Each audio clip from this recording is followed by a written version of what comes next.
जय हिंद जय बिहार। मैं हूं आप सबका दोस्त वकील सह पत्रकार एसके पंकज। जब जिस जिस्म से पैदा हुए, जिस अंग से पैदा हुए, उसी अंग की इज्जत ना करें और जिस अंग से दूध पी करके शक्ति उतनी आई कि आज गला फाड़ करके आप चिल्ला रहे हैं या बटन का यूज करके कमेंट लिख रहे हैं या आप फेसबुक चला रहे हैं या काम कर रहे हैं, बाजुओं में ताकत आ रही है, सीने में ताकत आ रही है और शरीर आपका स्वस्थ हुआ है, अगर इसी शरीर को देने वाले उस स्तन और मातृ शक्ति की इज्जत ना की जाए, उसकी खुलेआम नुमाइश की जाए और जिस अंग से पैदा हुए उस अंग की खुलेआम नुमाइश की जाए, तो समझ जाइएगा कि अब राक्षस जो है वो आपको टीवी सीरियल में या धार्मिक किताबों में पढ़ने की जरूरत नहीं है। उन राक्षसों को साक्षात यहां पर देखने की जरूरत है। एकदम प्रत्यक्ष रूप में ये राक्षस दिख रहे हैं। जो वीडियो वायरल हुआ है मणिपुर हिंसा का, उसके बाद क्या सिर्फ इसलिए ना बोला जाए क्योंकि भारतीय जनता पार्टी की सरकार है और हमारे प्रधानमंत्री नरेंद्र मोदी दुनिया के सबसे पॉपुलर लीडर है, क्या इसलिए चुप्पी साध ली जाए? आप लोग थोड़ा सा बताइएगा कि जब हम मनीष कश्यप को जेल भेजने पर और मनीष कश्यप की दुर्गति पर नीतीश कुमार और तेजस्वी यादव को घेर सकते हैं या महागठबंधन की सरकार को घेर सकते हैं, तो मणिपुर हिंसा मामले में भाजपा को हम क्यों नहीं घेर सकते हैं? ये सवाल जो है वो प्रधानमंत्री से या मणिपुर के मुख्यमंत्री से क्यों नहीं पूछा जाए? जब से वीडियो वायरल हुआ है कि दो औरतों को, एक लड़की को और एक औरत को नंगा करके न सिर्फ घुमाया जा रहा है बल्कि उनके निजी अंगों को छुआ जा रहा है और उनके निजी अंगों की खुलेआम नुमाइश की जा रही है। जब भी दो व्यक्तियों के बीच, दो वर्गों के बीच संघर्ष होता है तो महिलाओं को ही क्यों निशाना बनाया जाता है? उस समाज में किसी पुरुष को नंगा करके क्यों नहीं घुमाया गया? ये सवाल पूछने लायक है। आखिर क्या कारण है कि औरत की इज्जत के साथ ही, चाहे वह द्वापर युग में द्रौपदी वाला मामला हो या इस युग में आज इन दो कन्याओं का मामला हो जिनको मणिपुर में खुलेआम घुमाया जा रहा है, बहुत तरह के सवाल हैं कि बेटी बचाओ बेटी पढ़ाओ नारे का क्या हुआ? क्या हम अगर तेजस्वी यादव को 9वीं फेल कह सकते हैं, तो नरेंद्र मोदी के बेटी बचाओ बेटी पढ़ाओ के नारे के बावजूद अगर ऐसी तस्वीरें सामने आ रही है और मणिपुर में हिंसा नहीं थम रही है, तो मोदी जी को जुमलेबाज क्यों न कहा जाए? क्या सिर्फ इसलिए नहीं कहा जाए कि मनीष कश्यप को लेकर के हमारी लड़ाई महागठबंधन की सरकार से चल रही है, इसलिए भाजपा का बचाव किया जाए? तो नहीं, हम लोग किसी नेता के नहीं है और जो सच्चाई है और जो सच्चा सवाल है वो आंख में आंख डाल करके अगर हम तेजस्वी यादव से पूछ सकते हैं, अगर नीतीश कुमार से पूछ सकते हैं, तो नरेंद्र मोदी और भारतीय जनता पार्टी के लोगों से भी हम पूछ सकते हैं। मणिपुर में जो हिंसा हो रही है उसके बारे में जानना जरूरी है और क्या हुआ है, क्या कारण है इस हिंसा का, इस चीज की जानकारी लेना बहुत जरूरी है। देखिए मैं बताता हूं, मानिए दो समुदाय हैं, एक है मैत्रेयी समुदाय और एक है कुकी समुदाय। मैत्रेयी समुदाय जो है वो बहुसंख्यक समुदाय है और कुकी समुदाय जो है वो अल्पसंख्यक समुदाय है। कुकी समुदाय पहाड़ों में रहता है और इम्फाल वैली में जो रहने वाले लोग हैं वो मैत्रेयी समुदाय के लोग हैं। तो जो पहाड़ों में रहने वाले अल्पसंख्यक समुदाय के लोग हैं उनको एसटी का यानी शेड्यूल्ड ट्राइब्स का दर्जा प्राप्त है, अनुसूचित जनजाति का दर्जा प्राप्त है और जिसके कारण वो लोग और उनको एक पावर मिला है कि वो चाहे तो प्लेन्स में जमीन खरीद सकते हैं, जबकि मैत्रेयी जो बहुसंख्यक समाज है वो चाह करके भी और पहाड़ों में जमीन नहीं खरीद सकता है, वहां का ऐसा सिविल कानून है। तो इस बात को लेकर के पहले से भी मनमुटाव था। दूसरा, मैत्रेयी समाज के लोगों का कहना है कि कुकी समाज के जो लोग हैं वो म्यांमार से आए हुए हैं और अंग्रेजों के बसाए हुए हैं, इसलिए वे लोग मणिपुर के भूमि पुत्र नहीं है, मणिपुर के लोकल्स नहीं है वो लोग। तो ये एक बात है। अब क्या हुआ कि कुछ दिन पहले यानी 2.5 महीने पहले लगभग मैत्रेयी समाज के लोग जो है लगभग 60 से 80 हजार की संख्या में सड़कों पर उतरे जुलूस लेकर के कि हमें भी अनुसूचित जनजाति का दर्जा दिया जाए। यहीं से हिंसा फैली और हिंसा इस तरह फैली कि कथित रूप से एक रिपोर्ट के विश्वसनीय सूत्र के रिपोर्ट के अनुसार लगभग 120 लोग इस मणिपुर हिंसा में मारे गए हैं और हिंसा में मरने के बाद कई घर जले हैं और कई तरह से लोग घायल भी हुए हैं। ये हिंसा जारी है और इसी बीच में कहा जा रहा है कि 4 मई का ये जो वीडियो वायरल हो रहा है वो 4 मई का वीडियो है।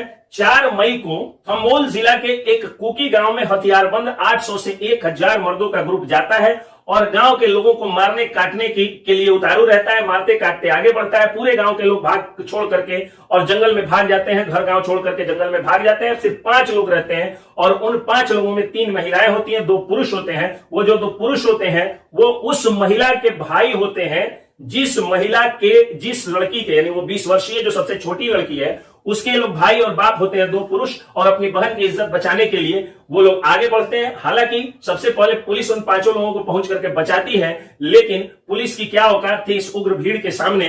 पुलिस से इन लोगों ने उस भीड़ को छुड़ा लिया और उसके बाद उन 5 लोगों में 3 महिलाओं को निर्वस्त्र जब किया जा रहा था, यानी जब चीरहरण हो रहा था, तो उसका भाई और बाप मुकदर्शक नहीं रहा, इन लोगों से लड़ने आया। उसके बाद उन दोनों की गोली मार करके हत्या कर दी गई। अब यहां जो लोग ये सवाल उठा रहे हैं कि अफगानिस्तान में जब तालिबानी आए तो लोग जो है वो, तो वैसा ही मामला यहां था, तो वैसा मामला नहीं था। जब अफगानिस्तान में तालिबानी लोग आए तो घर की बेटी बहुओं को छोड़ करके मर्द लोग जो है वो देश से निकलने के फिराक में थे, और यहां पर चाहते तो वो दोनों जान बचा करके भाग सकते थे, लेकिन अपनी बहन, मां और घर की औरत और बेटी की इज्जत बचाने के लिए उन लोगों ने गोली खा लिया। वो लोग मर गए, और मरने के बाद में क्या होता है कि फिर इन तीनों औरतों को निर्वस्त्र किया जाता है, जिसमें एक 50 वर्ष की महिला होती है, वो बूढ़ी होती है तो वो पीछे छूट जाती है, उसका वीडियो में वो नहीं दिख रही है। और ये 2 महिलाएं जो है, 40 वर्ष की महिला और एक 20 साल की लड़की, दोनों को निर्वस्त्र करके घुमाया जाता है, दोनों के प्राइवेट पार्ट को बीच बीच में टच किया जाता है। और इतना ही नहीं बल्कि दरिंदों ने, राक्षसों ने उस 20 वर्ष की देश की बेटी के साथ सामूहिक बलात्कार भी किया।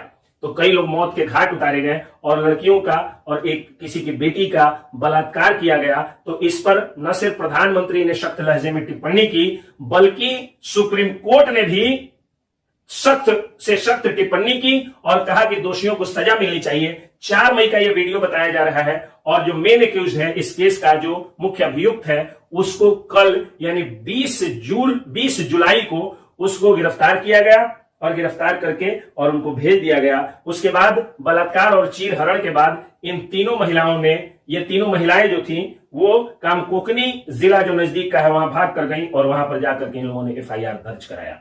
तो देखिए कि किस तरह से हिंसा भड़की हुई है। फिलहाल ये तीनों औरतें जो है वो रिलीफ कैंप में है, और किस तरह से इंसानियत शर्मसार हो रहा है, और किस तरह से बेटी बचाओ बेटी पढ़ाओ का जुमला आज झूठ साबित हो रहा है। हमारी अपील है प्रधानमंत्री नरेंद्र मोदी जी से, और हमारी अपील है वहां के मुख्यमंत्री जी से, हमारी अपील है ऑनरेबल सुप्रीम कोर्ट से कि इस मामले में सख्त से सख्त दोषियों को सजा दी जाए, और इस तरह की वारदातें न हो। जिस तरह से आरजेडी की सरकार जब आती है बिहार में तो जातीय उन्माद फैल जाता है और हम लोग उसको घेरते हैं। अब हम किस मुंह से सिर्फ आरजेडी को घेरेंगे, जब मणिपुर में भारतीय जनता पार्टी के होने के बावजूद वहां पर जातीय और 2 वर्गों के बीच वर्ग संघर्ष हो रहा है, तो आज हम कैसे चुप रह सकते हैं। और भारतीय जनता पार्टी से कड़वे सवाल क्यों न पूछे जाएं कि भारतीय जनता पार्टी के लोग आज फेल साबित हो रहे हैं बेटियों की इज्जत को बचाने के लिए। और यहां पर आप लोगों से मेरी हाथ जोड़ करके अपील है कि आप लोग यहां भाजपाई राजदी महागठबंधनिया या एनडीए वाला या इंडिया वाला बन करके, इंडिया जो पार्टी का गठबंधन है वो बन करके मत सोचिएगा।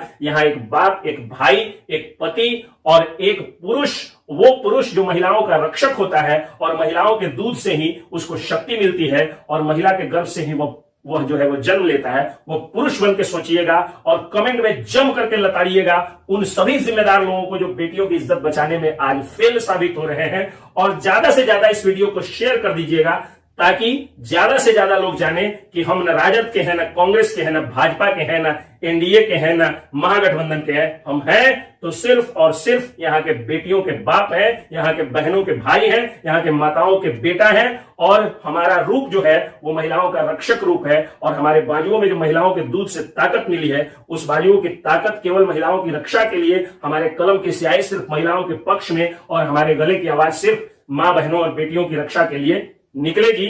और हम सभी एक बिहारी हैं, एक इंडियन है। We are proud Indian, we are proud Bihari. जय हिंद, जय बिहार। I support Manish Kashyap.